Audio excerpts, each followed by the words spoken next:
Hi, it's Anne. Thanks for stopping by. We're going to work on tags today.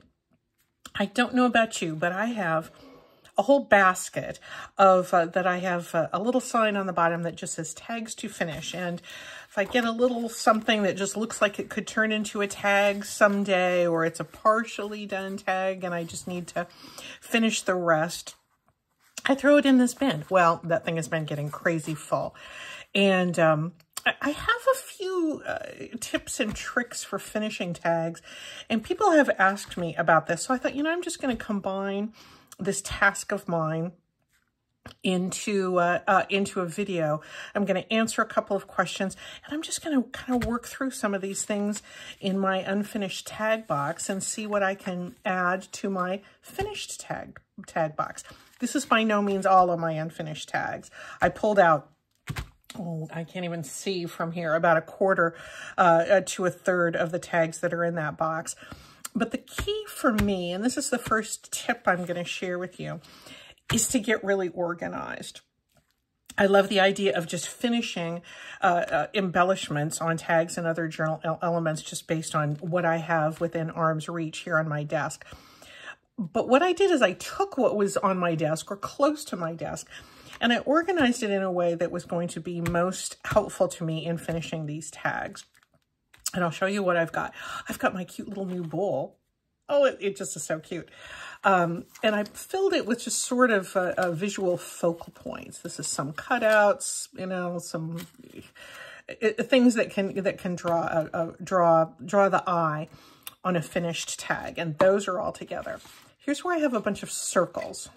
Looks like there's a few other little things that have found their way in there. But this is circles. Circles are always handy to put in backgrounds. These are rectangles or squares that can also serve as foundational elements for other kinds of embellishments, but I have those all together.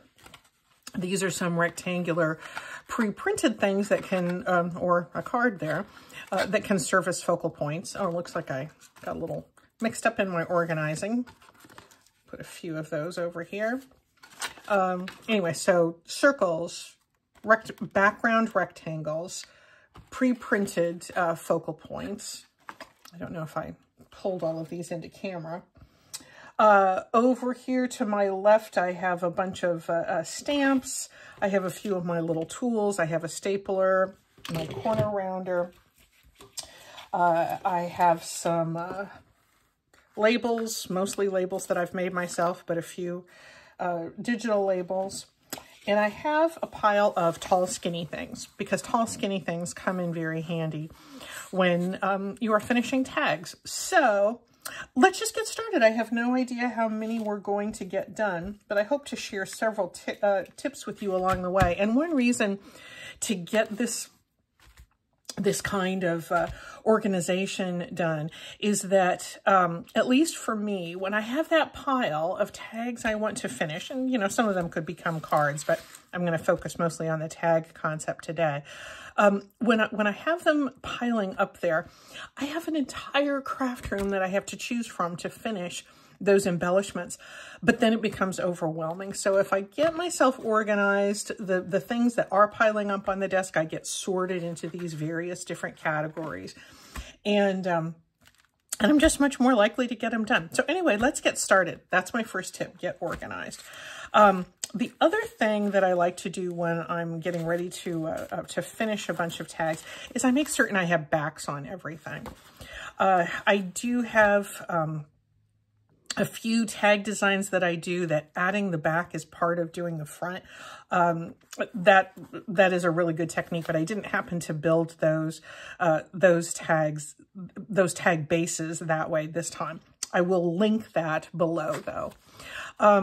This is, let's just start with this one. I think I even had this on camera not long ago. This is a book page that I decoupaged with glue stick, a little napkin over, and it's cute. I backed it. It's a little bit wide for a tag, but let's see what we can do with this. I think I want to get the aspect ratio a little bit different here, so I'm going to go ahead and trim it down. and then we'll see what we're working with. I love this motif on the bottom there, and it just always looks like a nest to me. Let's see, this will be about 3.5 inches wide. That's a decent width. Well, maybe I'll make it just a little bit wider. There we go. That looks a little more tag proportional. And because this flower here, maybe it's the ecru color, but because it tends to, it kind of looks like a nest to me. When I was sorting, and I haven't planned out what I'm going to do with any of these things, but when I was sorting, a few ideas did sort of occur to me. I ran across this little bunch of free-handed things I'd done. I think I had meant these as maybe centers for a flower. I was going to put some petals and such around them, or I was going to draw faces or something on them. But when I ran across them clipped together, I thought, gosh, they kind of look like eggs. I wonder what it would be like if I put on this flower these little eggs that look like eggs in a nest. And I liked that idea. So let's see if that works out. Yeah, I think I could do a few eggs like that. I think this one's too big. Yeah, that's like a giant Fred Flintstone boulder. But I think 3 eggs would be kind of nice there. Yeah, why don't we do that? Oh, gosh, I got myself so ready and then I forgot to get my glue out. I have so much on my desk, I had to actually get up. So let me move my water out of the way here and bring in my glue book. I like these little free, you've been seeing me do a lot of this sort of free form doodling and then cutting around lately. But this will be nice to use this. And the hand-drawn edge does make it stand out a little bit.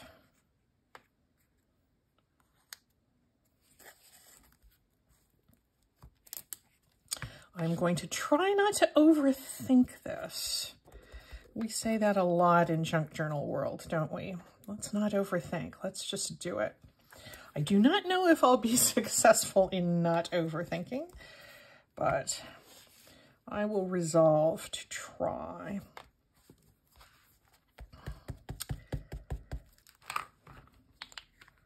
So there's those little eggs.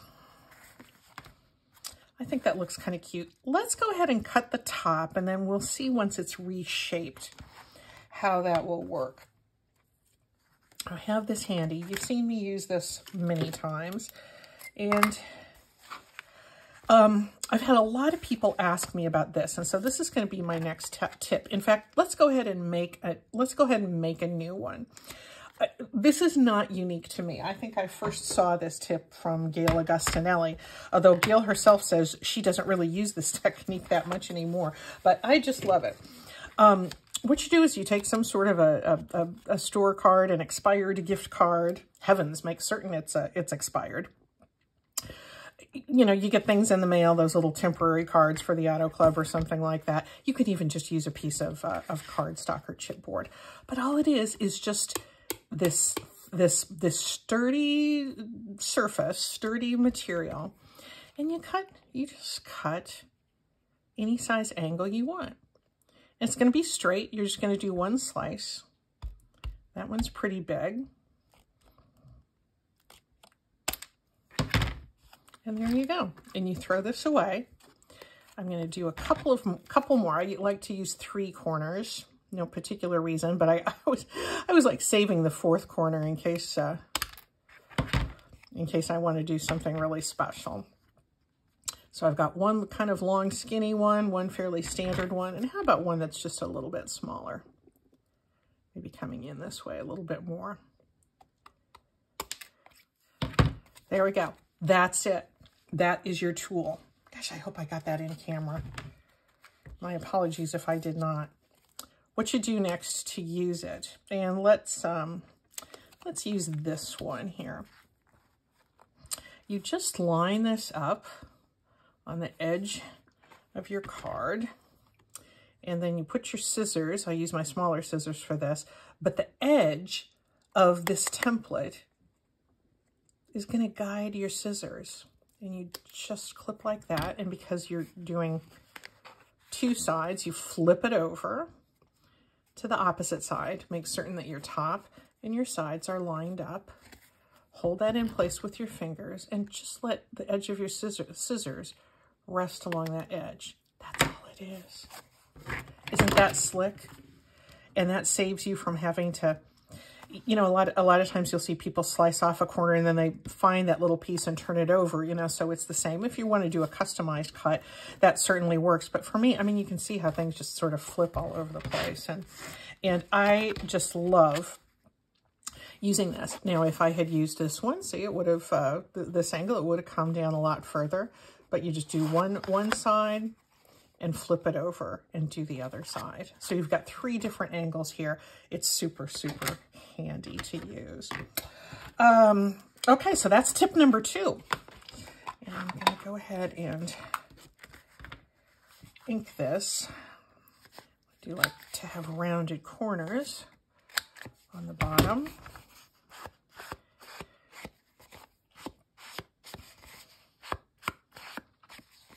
This is almost something that I could leave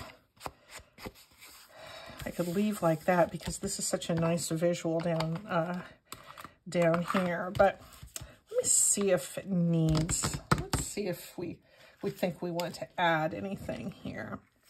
I could put a little tag like this, a general statement.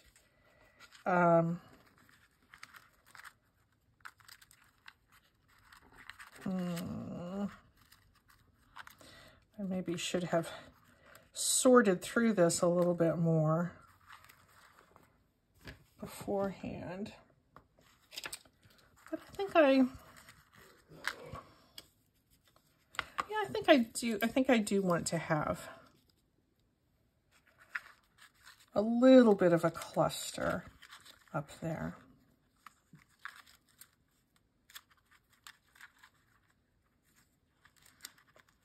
Maybe something round as well.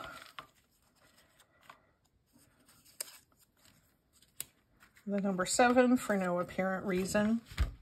Yeah, this is the point at which I would normally set it aside and say I'm going to just, you know, decide later what to do. But I just really want to carry these things over the finish line this morning. Or, well, it may not be morning where you are, but today as I film.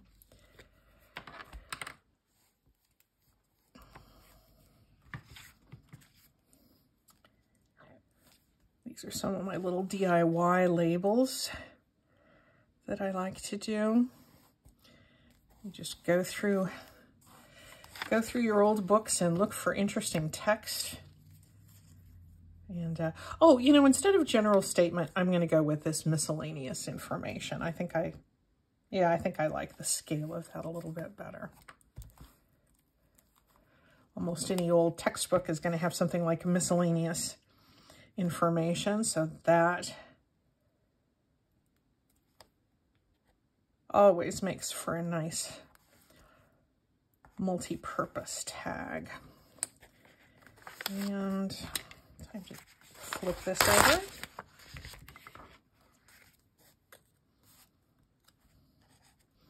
And number 7, not certain why I stamped that, but yet I did. How about that?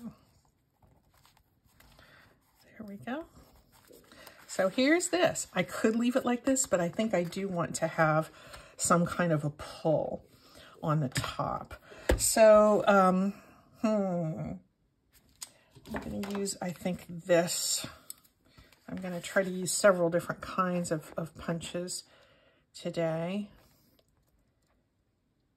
That fairly well centered.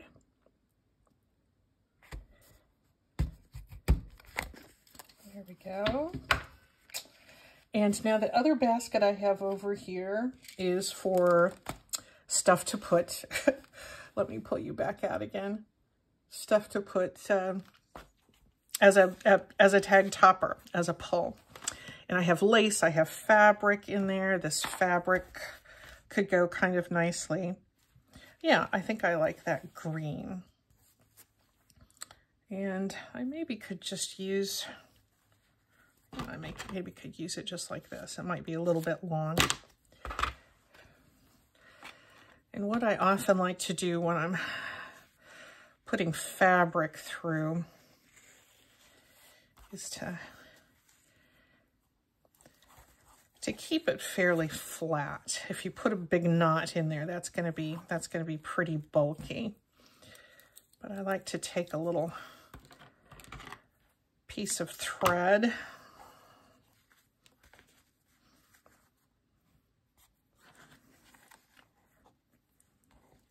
and just tie it like this. This is going to be a little bit of bulk, but not nearly as much as if I'd had a whole knot there.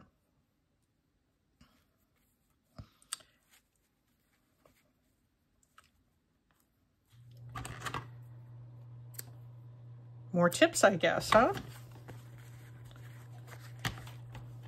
You know what, let's, how about we do a little V here, a little banner cut.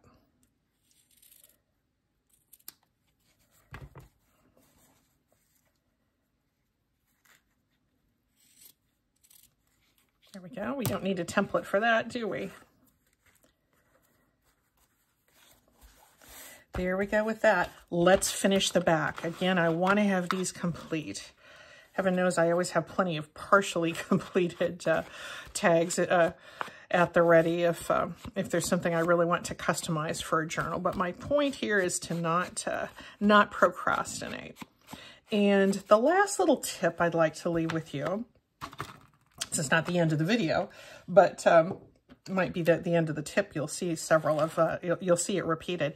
I love to do a little bit of a stamp on the backs of my tags because, you know, we write things on the back, don't we? And sometimes it's nice to have just a little bit of an image, a little bit of a flourish. You know, I use this a lot for the backs of tags, but since this is sort of about eggs, what about if I grab this little bird here? And I'm not worried about getting the whole thing there. Distress ink is not the best for stamping on, but because it doesn't give a real clear image, but I'm not really worried about that. I just want the idea of this little bird. And there it is.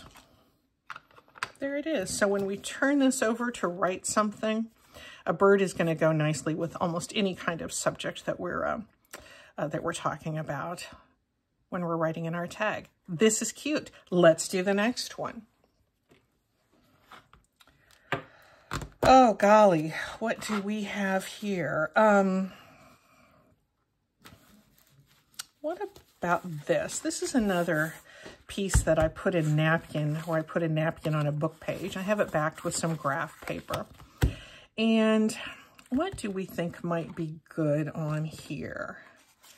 This great big circle. Not certain if that'd work. Nope, nope. I have some music. That's a half circle. There we go, some music. The music of spring, that could go nicely there. Not exactly certain what I want there. Let me go.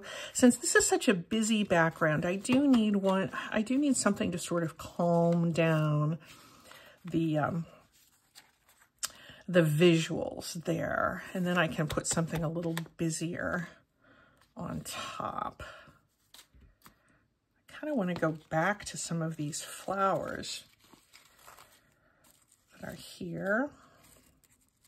Or maybe I could go with a butterfly. Sometimes I feel like butterflies are kind of overdone in junk journal world, but gee, you can't beat a good butterfly, so.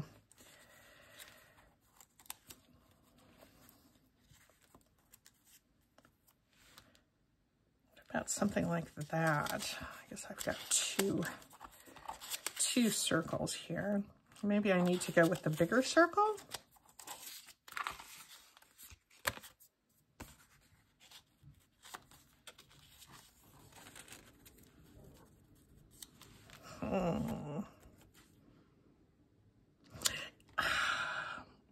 I don't know that I love that. Let me look and see if, no, that gray isn't right.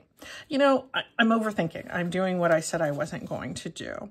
So let me go ahead and ink up this circle. And what I'm going to do to put some visual interest on the back, I'm just going to fold this over. So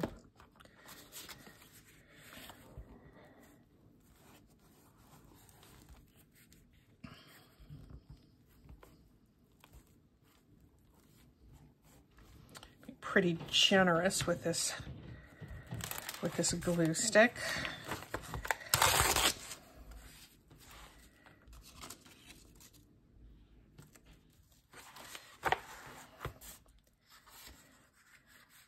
And I think I'm going to tilt, since we have book page on book page, I'm going to tilt this one a little bit.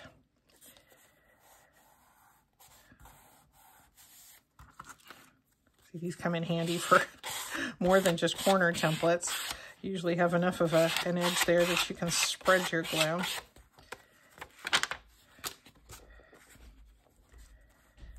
There we go. Plenty of room to write on the back there.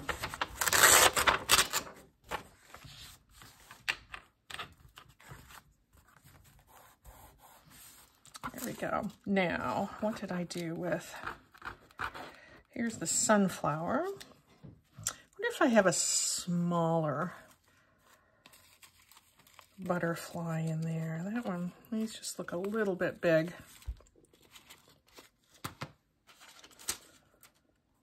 I guess I could have this one go off. I don't want him upside down. I guess I could have him coming off the circle like that. You know, I don't love it though. I don't love it. I wonder if I'd be better off. I think I like the sunflower all by itself. I think it's just too busy with that butterfly on it. So I'm glad I followed my instincts, even though I said I wasn't going to overthink things, but sometimes when you try to talk yourself out of something, you need to listen.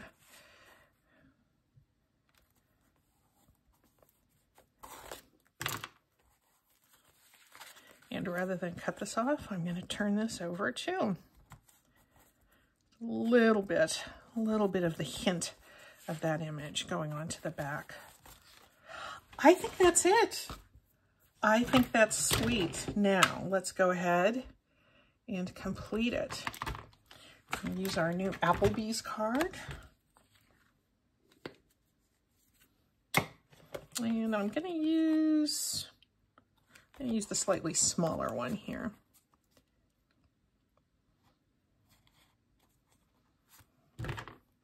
I want it to go this way.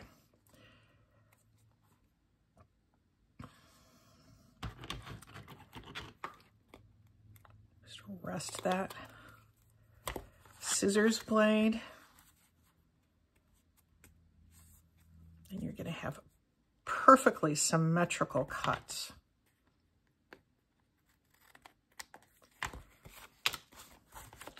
There we go. Do the bottom. I like this corner rounder. This is one from We Are Memory Keepers. I've had it for many years. I love having all three, having three different angles or three different size rounds all on the same little device.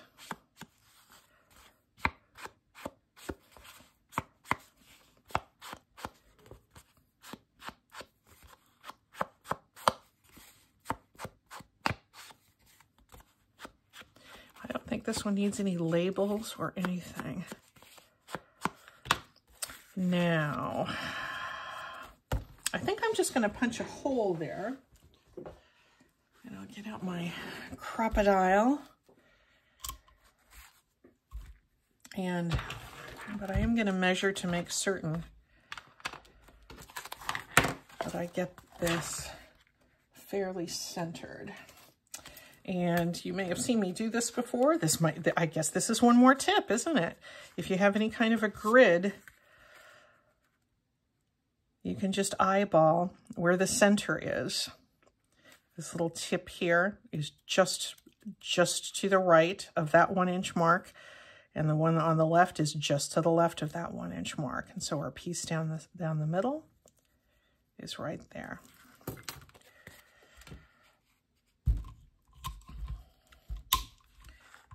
And I'm just going to punch.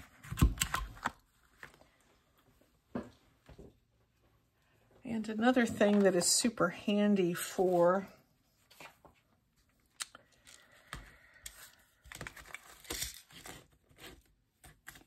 reinforcing holes is a hole reinforcer. We don't even have to make up a cute new name for this. That's what these are. You know, you get them. I find them in the office supply section of the thrift store all the time because apparently people don't use that many of them anymore. But we do, don't we? There is adhesive.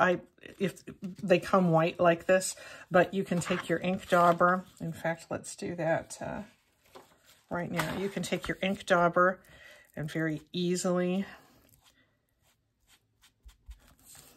do some like that. I have taken them and just dabbed them down onto an ink pad.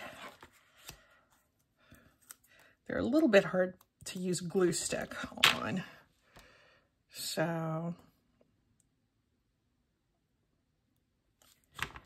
usually put a little dab of, oops. Well, Anne, that wasn't very good. There we go.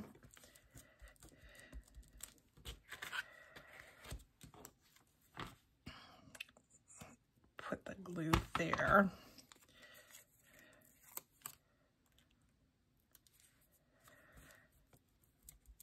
Okay, I like having that little bit. I just think that's interesting on the back.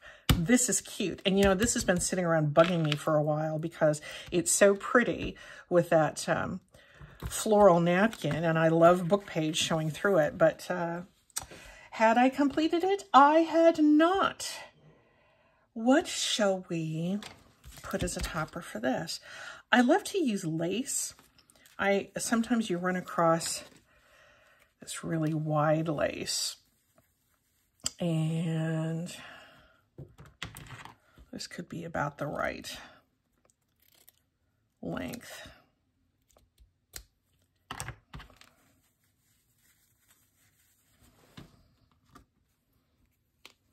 Now, in case you're thinking I'm going to bunch all of this through and go through that hole, I am not, because you know what you can do with lace? Just like with fabric, you can rip it. You know, I'm going to rip off this little woven edge first. And you may have seen me do this before. I do like to rip lace. There's something so super satisfying about it. I don't know what it is. But really, seriously, what would I have used this for? You know, I'm not making a wedding dress.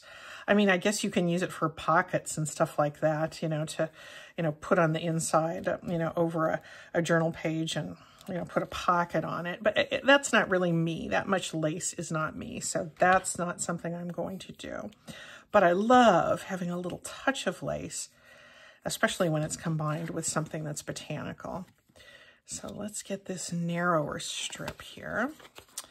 And then I'm going to do just like I did with the other tag, but this time I'm going to tie it using that little woven selvage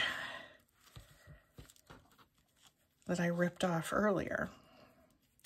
This is also, this kind of tying, there's another good use for this when you're making tags is if you have little end cuts of wax thread, if you've been stitching signatures into your journal and you have those little bits of thread that are left over, and by little bits, I mean, you know, maybe, you know, 4 or 5 inches that are, you know, you don't really want to keep, but they're hard to know what to use for. Tying off your tag toppers is a really good use for that. Isn't that cute? We've got a little visual interest on the back. We've got our little hole reinforcers. Okay, that's another one. You know, I can't believe time is going by so fast, and I really like to keep my videos around 30 minutes. And so I'm sorry that I did not get to more, but I think you can see where I'm going with this. Get yourself organized. Make a little template to cut your corners. Do something on the back. You know, your stuff is going to be really, really so much fun to actually use when you go to write on that tag and put it into a journal. It just is going to be fun to use when you've put a little thought to the back. I think that's it for now. I think I'm going to sit here and make a few more tags. What I'll do is I'll take a picture of the extra ones that I do, and I'll tag those on the end of this video. But you can, tag it on the end of the video. Oh, I'm so hilarious. Anyway, maybe you'll see some some transformation of some of these, and let's just see what I come up with. Stay tuned to see the after effects, and we'll talk to you soon. Thanks for joining me today.